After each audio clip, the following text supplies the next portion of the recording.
اللہ ہوں، میرے سوا کوئی معبود نہیں، تو میری عبادت کیا کرو اور میری یاد کے لیے نماز پڑھا کرو۔ قیامت یقیناً آنے والی ہے، میں چاہتا ہوں کہ اس کے وقت کو پوشیدہ رکھوں تاکہ ہر شخص جو کوشش کرے اس کا بدلہ پائے۔ تو جو شخص اس پر ایمان نہیں رکھتا اور اپنی خواہش کے پیچھے چلتا ہے، کہیں تم کو اس کے یقین سے روک نہ دے، تو اس صورت میں تم ہلاک ہو جاؤ۔ اور اے موسیٰ، یہ تمہارے داہنے ہاتھ میں کیا ہے؟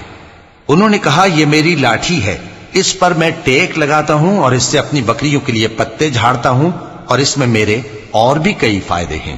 فرمایا کہ موسیٰ اسے زمین پر ڈال دو، تو انہوں نے اس کو ڈال دیا اور وہ یکا یک سانپ بن کر دوڑنے لگا۔ فرمایا کہ اسے پکڑ لو اور ڈرنا مت، ہم اس کو ابھی اس کی پہلی حالت پر لوٹا دیں گے، اور اپنا ہاتھ اپنی بغل میں دبا لو کہ وہ کسی عیب و بیماری کے بغیر سفید چمکتا دمکتا نکلے گا۔ یہ دوسری نشانی ہے تاکہ ہم تمہیں اپنے بڑے بڑے نشانات دکھائیں۔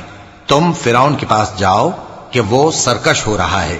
کہا، اے میرے پروردگار، اس کام کے لیے میرا سینہ کھول دے اور میرا کام آسان کر دے، اور میری زبان کی گرہ کھول دے تاکہ وہ میری بات سمجھ لیں، اور میرے گھر والوں میں سے ایک کو میرا وزیر یعنی مددگار مقرر فرما، یعنی میرے بھائی ہارون کو۔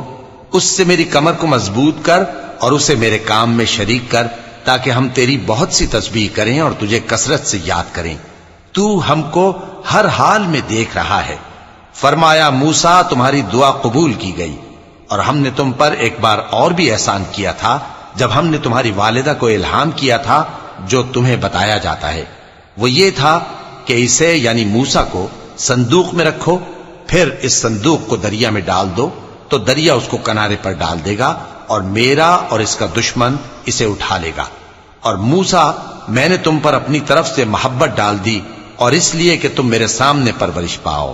جب تمہاری بہن وہاں فرعون کے ہاں گئی اور کہنے لگی کہ میں تمہیں اس کا پتہ دوں جو اس کو پالے پوسے، تو اس طریق سے ہم نے تم کو تمہاری ماں کے پاس پہنچا دیا تاکہ ان کی آنکھیں ٹھنڈی ہوں اور وہ رنج نہ کریں۔